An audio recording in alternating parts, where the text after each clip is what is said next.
What are you doing, King? The off season. I'm trying to read a book.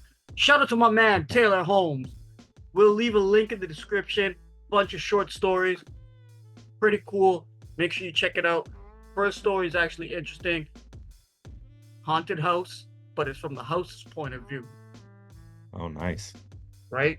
It's insane. It's insane. But anyway, good afternoon, good morning, good evening, ladies and gentlemen, wherever you are, whatever time it is for you right now. Just know that you are locked in on To The Point with the King, and you guys can find us Apple, Amazon, Spotify, Instagram, Facebook, Twitter, X, Wakanda forever, YouTube, which is hopefully where you're watching us. And if you are, go click subscribe, click like. We're still doing that giveaway for that hoodie. I don't know if I gotta wait till winter for y'all. Okay, right? We're still waiting on that. Leave a comment, leave a like. Thank you for your support. Thank you for supporting our fantastic guests. And I'm going to introduce the newest member of the To The Point family,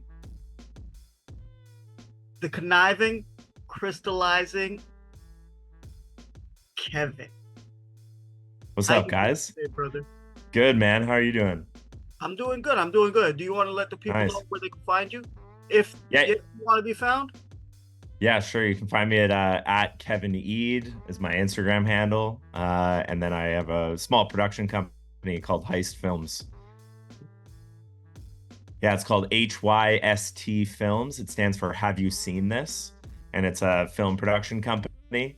And yeah, we produce commercial content, produce podcasts like this, and we also got feature films on there as well. And yeah, so I've been running that for about 5 years now. Well, that's why I wanted to ask you to come on, because I know you're a pro. After, ladies and gentlemen, I'll just give you a little preface. Him and I met at a Raptors game not too long ago, where he was sitting behind me, right behind me, and chirping the same shit that I was chirping at the game. So I was like, this guy's a genius. Okay. This guy knows what he's talking about. Okay. He ain't playing. He's on the level. So, Kev, the reason why I asked Yeah, you, I reached out to you to come on is because this is going to be the first of multiple player showcase episodes that right. we're going to be covering here on To The Point. And the number one, obviously, the number one, not for Scottie Barnes, right? I Yeah. want to ask you, and by the way, ladies and gentlemen, it was predicted here on To The Point that Scottie Barnes will be drafted by your Toronto Raptors. Uh, Yep. that's neither here nor there. I'll take the clout. Um, but in his rookie season, what did you see from Scottie Barnes that you could take away as somebody who understands the game and can see the real within the real? Can you please answer that question? Yeah, yeah. I think the first thing that everyone noticed is probably like, okay, this guy's got an NBA body right away. Like he showed up into the league. He's a big boy.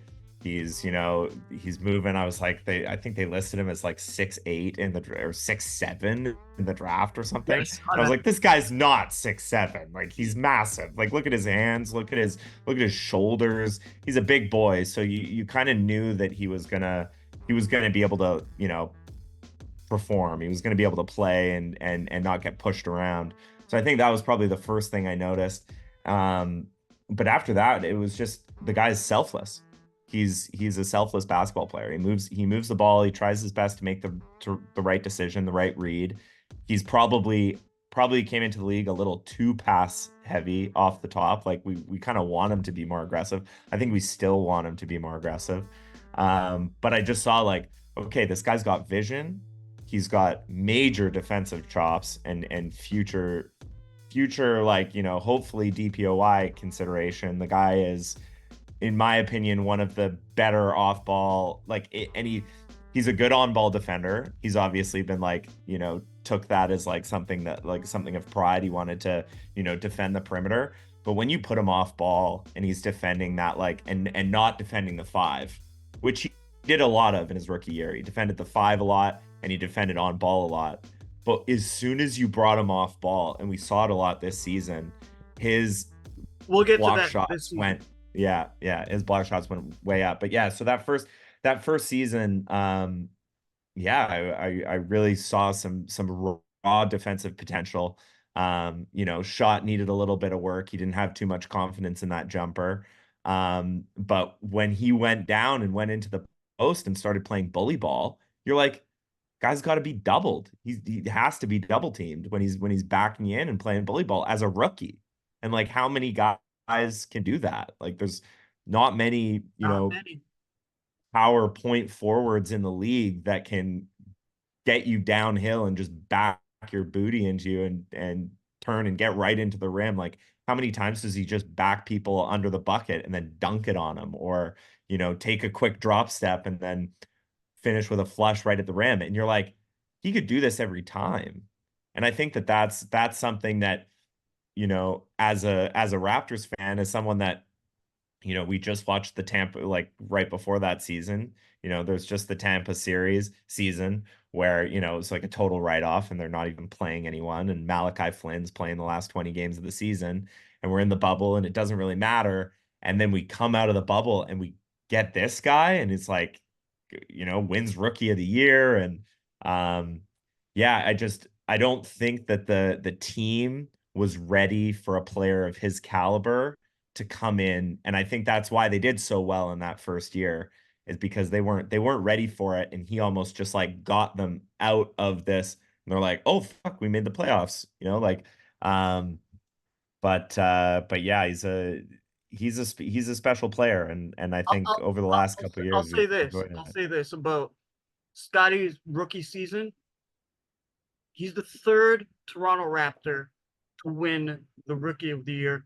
Shout out to my man Sean McCaw, who was roomies and teammates with Damon Stoudemire, the first draft pick that Yeah. was the first Rookie of the Year for the Toronto Raptors. Shout out to Vince Carter.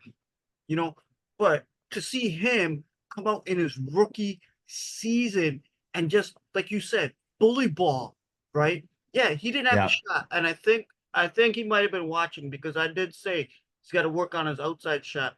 I did say Yeah. that he started to, but within the second season, he wasn't producing as much as Raptors fans expected because he set the bar so high within the Yeah. first season, right? It could have been A, the sophomore curse, B, Nick Nurse, bars, I'm spitting bars. Um, Okay. or it could be, just the change of the culture that was taking place within the Raptors organization. Now, Yeah. what are your thoughts on his second year? Because they weren't as good as his first. We can all accept that, right? No, And a lot of people shit on him, and you shouldn't, okay? Because that's the face of your franchise. What are your thoughts exactly. on his second season, my friend? Yeah. The second season was tough, right? Because, they basically brought back the same team. They basically went, we're gonna run it back. We're gonna go again. They didn't address the need for a center in the off season, which they should have. And they blew that, and then made a last minute, hurdle trade at the deadline, which, They blew it. you Is know, that why they got dick? Anyway, no, yeah. go on, go on, go on. Yeah. And so it was just like, you didn't really see much of a change. It felt stagnant. It felt like it was still Fred and Siakam's team, which it was.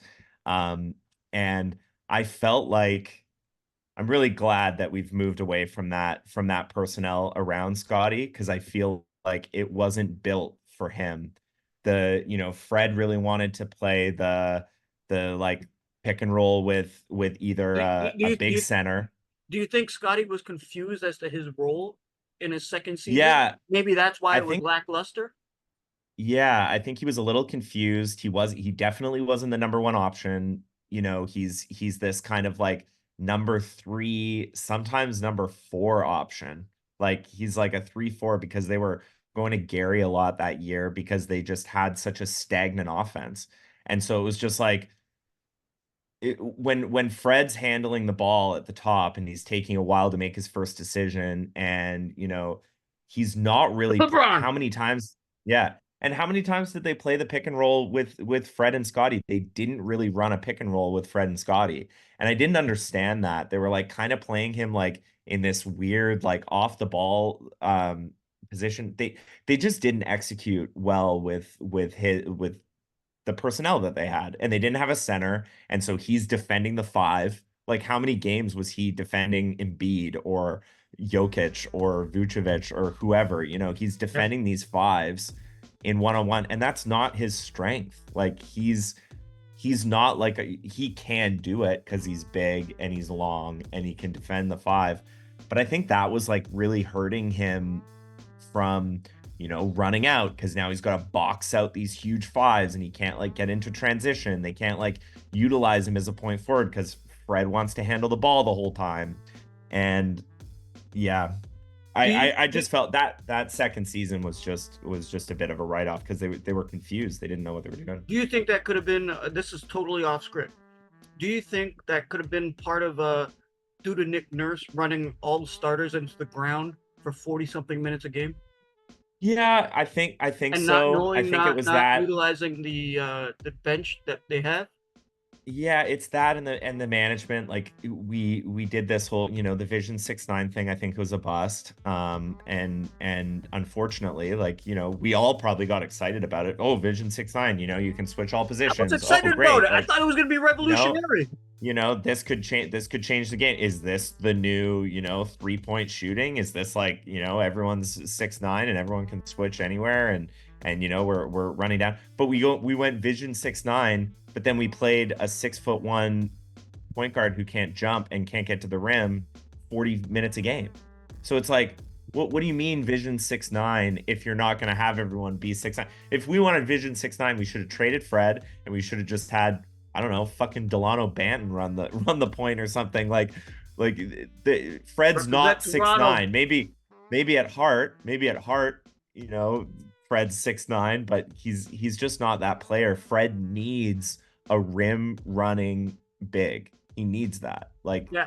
as a point guard, or he needs to be a shooting guard, which is probably his preferred position. So but, yes or no, you would agree with me that Nurse was part of the problem? Yeah, I agree that Nurse was part of the problem for sure. Okay. I think it was more management, though, if I'm being totally honest, because I just don't think that having that team, that Vision 6-9, but then playing Fred as your point guard, to me doesn't make any sense. See what? Okay. I never got that. Here's the thing. When it came down to Vision 6-9, I thought it was revolutionary. I thought it had the ability to be revolutionary. Like how Steph changed the game with the threes, right? As like it was probably part of the new era, which I was on board for, which I would love to see. I think it was just an improper use of, like, with the coaching, because I've coached, right, over years, still coaching, and I think it was an improper use and of the players that were available and how they were utilized in order to have a win. And I think at that point the Raptors did not have a certain identity, a certain culture. Like, you look at some teams in the league, they have a culture. You know what you're getting from them. Yeah. You know what you're getting from. Like, you look at, just perfect example, Golden State. You know you're getting threes rained on you all day, right? Yeah. You know what I mean? Boston, you know you're getting the mid-range game.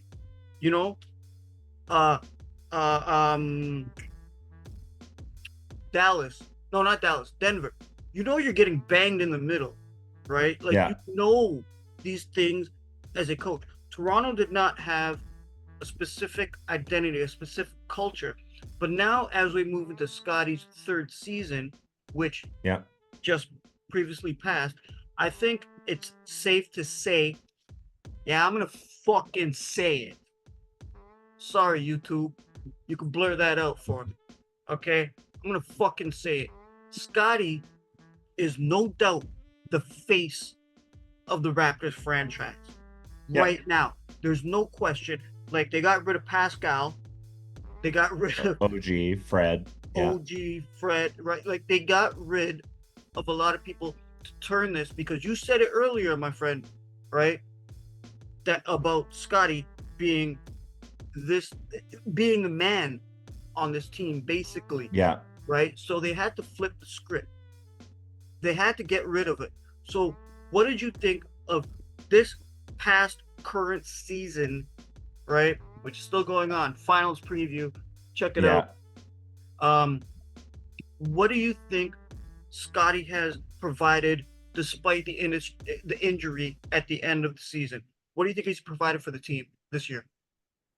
Yeah, I mean, he definitely took that leadership jump, right? Like he came out, he proved to us that he did the work in the offseason. The three ball looked great. He doubled his attempts per game. He heard me. Yeah, he shot he shot the ball well. You can't leave him alone anymore, at the top of the key because he's going to knock it down. Or at least, pretty consistently. Yeah, it's unfortunate. This last season's a tough one, right? Because it's really hard to gauge it because we got so many different eras of basket, like of the team. It was like, they came out, they did their best with Yak and Scottie and Pascal and OG and obviously they didn't have Fred, but they went out and they got Dennis. He didn't work, obviously. It wasn't, we needed a spacing guard. It didn't make any sense for us to pick up like a guy that's just going to go to the rim. Like, that was another, blunder, I think, from the front office and in picking up Dennis. I love Dennis in the World Cup and I thought he did great, but yeah, this I like him year playing was soccer tough right to, now. yeah. Yeah, man. Like it's tough. It's tough to really evaluate this past year because it was so different, and the sample size that we have of the team that is going to go forward to next year, we only got like how many fucking games? Maybe 10 games. Like I don't even know if we got 10 games of It was 12. Quickly and 12 to be RJ exact. and Scottie. Yeah, Quickly, RJ, Scottie and Pirtle and Gary. We didn't even really get it, and so. Yeah, it's hard to judge. I think that no doubt going into this season that Scottie's field goal attempts have to go up. They didn't really go up again. I think he went from like 12 in his first season, field goal attempts, 14. We'll have to check 18. on this. But did he get up to 18 attempts? I Yeah. think he was only at 15 attempts last year. I I saw think at he one only got point up to 18. I 15. don't know if the average is, but I saw Yeah. 18 in some games. Yeah, I think he needs to get to 18. I think he needs to get to 18, 20. He needs to get to the rim more. He needs to go downhill. These are all the things he needs to do. But that's gonna come from this personnel change. So it'll be interesting to see with, an actual ball spacing point guard in Quickly. I think that was a really good pickup. I really believe in Emmanuel. I think he's a super dynamic scorer. I think he can, if he can figure out his little floater game, and figure out how to get to the rim a little bit more consistently, he's gonna be special. He's gonna be a really good pairing, and And fuck RJ. RJ, and Oh, RJ comes up. Canada. Yeah, he comes up to Canada, and RJ completely is like, oh, I'm back to Oh, side third note, overall side pick. anecdote. Did you ever see the video when him and IQ came up here and RJ took him out to go eat? Yeah, And took he him was to like, I know Osmos, this and place, I yeah, know that spot, I yeah. know that spot. Yeah. No, well, I think he's just stoked to be home, and for the NBA to call that contract, that RJ contract, a negative asset, I think was just like, that was huge for Toronto's negotiating power, because to get Quickly and RJ Mhm. and a draft pick from New York is unreal for the package that we sent over, in my opinion. Because I don't even know if OG is going to re-sign in New York. Who knows? Like that could have Yeah, just been a rental, he's free. and he was injured for like the whole play. Like they didn't make it because he was injured. And Yeah, you see how he didn't Kawhi their team. no, he didn't. And OG's always had that, injury. Like, he's never played a full season. He hasn't. He's injury prone for whatever reason. They're random injuries, but he's injury prone. Okay, so back Um, back to Scotty. I gotta ask you, yeah. What's your projection for Scottie going forward now that he realizes he's the man for this team? He Right. is the face of the franchise. He is what we hate to say it. Sorry, Drake, you're not like us. You're the ambassador. Okay, but for us here in the city, what do you think his impact can be going forward? This is my final question for you. But go on. Yeah. Yeah.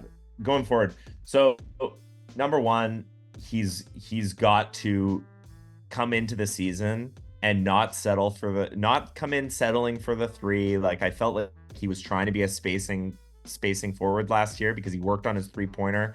Felt like he relied on it a little bit too much. I think we had some games where he was taking like 8 or 9 threes. Yeah. Yep. He needs to come into this season and be like, I am Giannis and I am going to get downhill and I'm going to get to the line. And Because he can.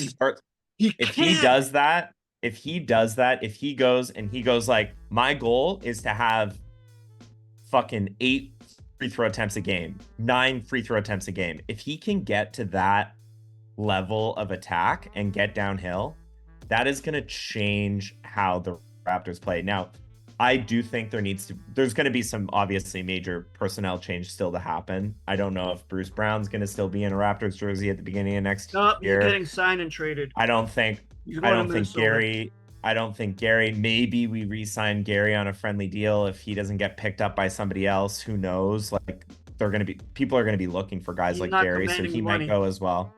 He's not commanding the money, Gary. No. But I don't. My biggest thing right now is I just don't think that. I don't know if Yak is the right pairing for Scottie. Well, Yak is on his way out. He's old. So is Kelly, right? But we just signed him. We signed him for 4 years. Yeah, and they're going to be gone for 4 years. Well, hopefully, I think so. I hope. Like, I just don't. I am not sure that Yak works, and my reasoning behind why I don't think Yak works is because I don't think that Scottie should be a point guard. I think that Quickley should be the point, and Quickley should be bringing the ball up. You can use Scottie in transition because he's good power. RJ at the 2, Scottie at the 2. 3. Yeah, Scottie at the 3, Scottie at the 3, at the 4. It doesn't really matter. You bring Gary Trent off the bench. Bring Boucher off the bench. Bring Grady. Yeah, bring Grady off the bench. Too. Yeah, but it's like who's your other 3-4 guy though? You know, like we don't have that yet. So we're gonna need to add something. And my opinion is that I think, and these are the rarest player on the planet, but I think we need a floor spacing 7-footer. We need that, right? Like you need a floor spacing center footer to play with Scottie. In my opinion, that's just who. Wait till our draft prediction video. Yeah, I got one that's fire for us. Yeah. Oh yeah. I will not disclose that yet. Yeah, okay. Like I think we need a floor spacing big. Just because when Yak is in the lineup, Yak is most successful as a hub, as like a he needs to be like a hub. But that's I think what Scottie will be best at. If we start doing the high, like you watch tape of Scottie, and you watch him when he gets the ball at the top of the key. When he like receives the ball at the top of the key, he can one dribble dunk it in your face. He can like take a drop step. He can turn. He's pretty good at that mid-range spin around. So you can't play him too. If you play him too tight, he's gonna dunk it. If you play off him too much, he's gonna hit the. If you double him, he's gonna find the open man. Oh, he definitely will find somebody. My opinion is that we need to use Scottie in those like high pick and roll, find him early, and use him as a hub. Use him how we were use him in the dribble handoff. Use him because he can get the ball back. Like he can make a play, make a cut, come in. I just think that wasting his energy as a ball handler at the top of the key trying to beat, he's not going to beat you one-on-one. He's like, he might, he's going to either, if a guard guards him up, the thing that he's going to do is he's going to take that guard downhill and he's going to spin him around and force a double and kick it out, or just get a layup. Okay. If a wing guards him, depending on how quick the wing is, you can kind of lock him down because his first step isn't fast enough. And you need, as a guard, if you're going to be a point forward and you're going to be like a guard that can go downhill, you got to be like LeBron mentality, man. You got to like be like, I'm going to dunk it in your fucking face. And I don't know if Scottie has that all the time. He'll bring it sometimes, but that's what he's got to do, in my opinion. You know, I'm not a LeBron fan whatsoever. Yeah. I'm thinking more Kobe, like I'm coming at you. Yeah. Mamba mentality. Yeah, Mamba. Yeah. That's what I'm thinking. Not LeBron, where I'm gonna walk off the court with a minute left. Sorry, I can't. I'm sorry. I just. Hey, I'm not a LeBron. I'm not a LeBron guy either. I'm a bit of a LeBron. Unforgivable. Hater, but before we get out, but you can't deny how he goes downhill. The guy. And he's only got one dunk, just the tomahawk. Yeah. But before we get out of here, Kev, do you want to crystallize the conundrum for Scottie Barnes before we get out of here? Do you have any last words? Yeah, I mean, God, message to Masai. I think you have to pair this guy with a floor spacing big. Like, you just have to do it. And I think that when we do that, this team will be in playoff contention again, especially with this core of RJ and Quickley and this BBQ, core.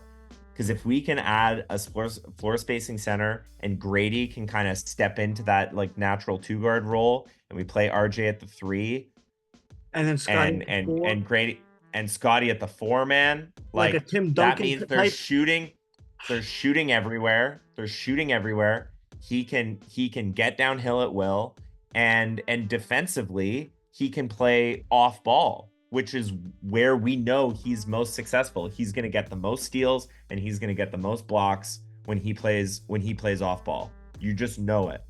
And like, I get that he wanted to be like OG and be like, oh, I'm going to be a lockdown guy. But it's like, man, you are so long. You are so good at reading the game. He can read passes. He can pick off passes. But most importantly, his timing of blocking shots. He almost had 2 blocks a game last year when he was defending off ball. 1.8. Yeah. So it's like, man, you partner that guy up with a floor spacing big, or if Pirtle somehow miraculously shows up and can hit a 3-pointer, which will never happen. He's not going to turn into Brook Lopez. But that's what this team needs, and I think it's so clear. But it's just like, who is that? There's like, how many in the league? You know what, Kev? We're gonna continue this. We're gonna continue this player showcase chronicles that we are setting up here To The Point. Thank you for your input. I just want to say, you know what? Like, I agree with you 100% on everything you said. This is how we got to meet.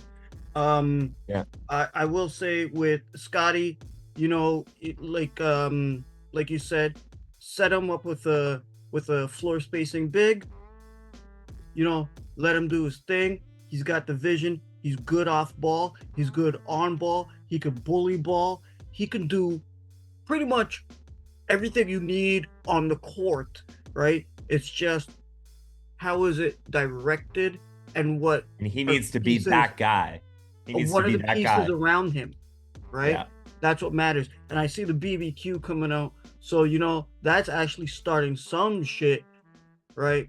And you know what, Kev, thank you for joining me today. You know, thank you for joining the To The Point family. Everybody out there, you know, we really appreciate it. We're gonna talk because you're gonna be on a couple other episodes after this. Oh, right? Yeah, man. And I'm indoctrinating you into being the newest member of the To The Point family. I'm honored. So on behalf of myself, Kev, the To The Point family, good afternoon, good morning, good evening, good night, and